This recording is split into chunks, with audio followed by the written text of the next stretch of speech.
Assalamualaikum warahmatullahi wabarakatuh. Saya Robert Felix Soryono dari kelas 11D Mimarsinan. Dan pada kesempatan kali ini saya akan menjelaskan apa itu pemanasan global. Pada video kali ini, pemanasan global saya akan pecah menjadi 5, yaitu ada definisi, ada penyebab, ada proses terjadinya, dan dampak pemanasan global, dan yang terakhir itu adalah solusi pemanasan global. Dan lanjut ke definisi pemanasan global, yaitu adalah adanya proses peningkatan suhu rata-rata atmosfer, laut, dan daratan bumi. Dan apa saja penyebab pemanasan global? Jadi yang pertama itu ada efek rumah kaca, yang kedua ada efek umpan balik, dan yang ketiga ada variasi matahari. Kita masuk ke efek rumah kaca. Apa itu efek rumah kaca? Apa yang menyebabkan efek rumah kaca tersebut dapat terjadi? Dan bagaimana proses efek rumah kaca tersebut dan apa akibat efek rumah kaca? Kita masuk ke apa itu efek rumah kaca. Efek rumah kaca pertama kali ditemukan oleh Joseph Fourier. Efek rumah kaca pertama kali ditemukan oleh Joseph Fourier pada 1824. Merupakan sebuah proses di mana atmosfer memanaskan sebuah planet. Istilah yang digunakan untuk menjelaskan meningkatnya suhu udara di permukaan bumi akibat terus meningkatnya konsentrasi karbon dioksida dan gas-gas rumah kaca antropogenik lainnya di atmosfer. Dan efek rumah kaca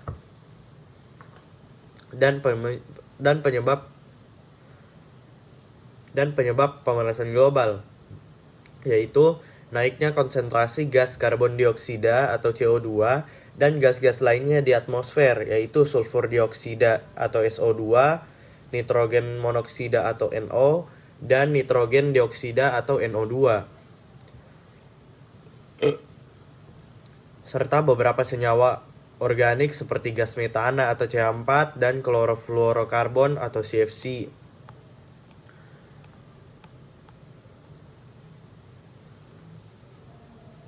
Kita masuk penyebab dari gas metana. Gas metana itu biasa disebabkan oleh asap polusi. Selanjutnya kita penyebab terjadinya gas metana. Gas metana tersebut dapat terjadi dari asap pabrik. Terus ada juga tanah yang basah.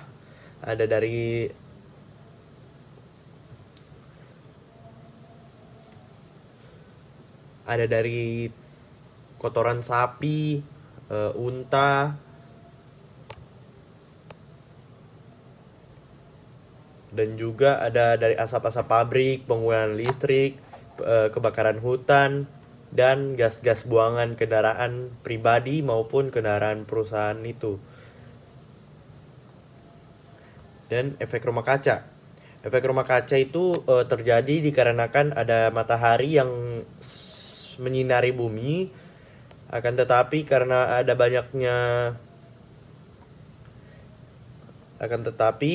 banyaknya rumah-rumah kaca, rumah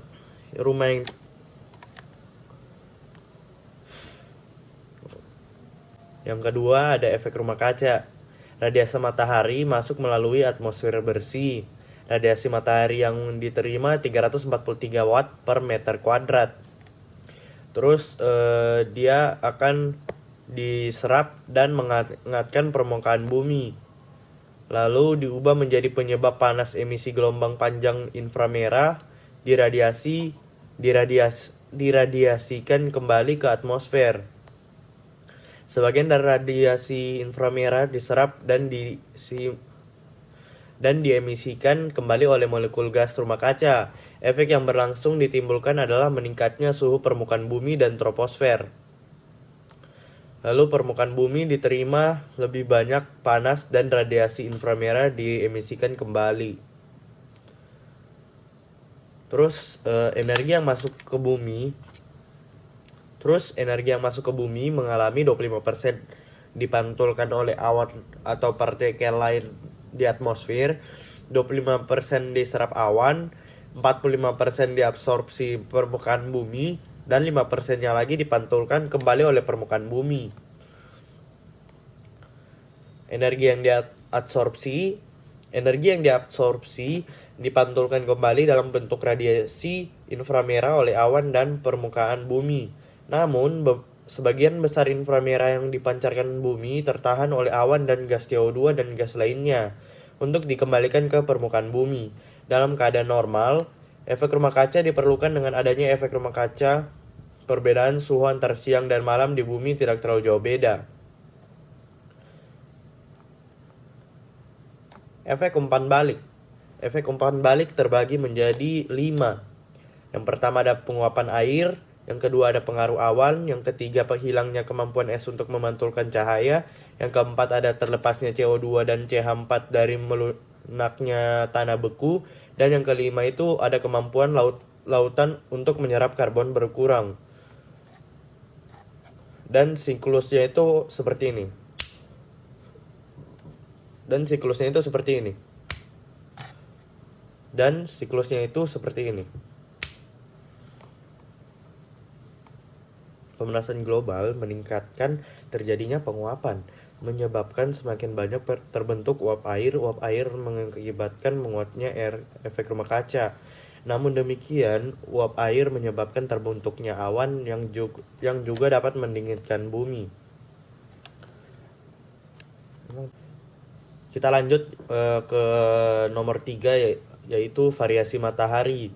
Dua ilmuwan dari Duke University mengestimasi bahwa matahari mungkin telah berkontribusi terhadap 45-50% peningkatan temperatur rata-rata global selama periode 1900 sampai 2000 dan sekitar 25-35% antara tahun 1980 dan 2000. Variasi matahari juga pada tahun 2006, sebuah tim ilmuwan dari Amerika Serikat, Jerman, dan Swiss menyatakan bahwa mereka tidak menemukan adanya peningkatan tingkat keterangan dari matahari pada 1000 tahun terakhir. Siklus matahari hanya memberi peningkatan kecil sekitar 0,07% dalam tingkat keterangannya selama 30 tahun terakhir. Efek ini terlalu kecil untuk berkontribusi terhadap pemanasan global. Variasi matahari itu telah diteliti oleh Lockwood dan Frohlich, menemukan bahwa tidak ada hubungan antara pemanasan global dengan variasi matahari sejak tahun 1985, baik melalui variasi dari output matahari maupun variasi dari sinar kosmis. Potensi dampak perubahan iklim, yaitu ada peningkatan permukaan air laut, yang kedua temperatur pasti bakal naik, dan yang ketiga perubahan pola hujan. Dan dampak pada kesehatan, yaitu menyebabkan penyakit, contohnya itu malaria dan demam berdarah. Pertanian, pada bidang pertanian penurunan luas lahan dan produktivitas tanaman. Pada bidang kehutanan itu pertumbuhan tata guna dan fungsi hutan. Yang keempat itu ada sumber daya air, berkurangnya kuantitas dan kualitas air. Yang kelima ada kawasan pesisir, yaitu kawasan pesisir tenggelam dan berubah fungsi. Dan yang terakhir atau yang keenam, spesies dan kawasan alami, yaitu kepunahan spesies dan kerusakan habitat.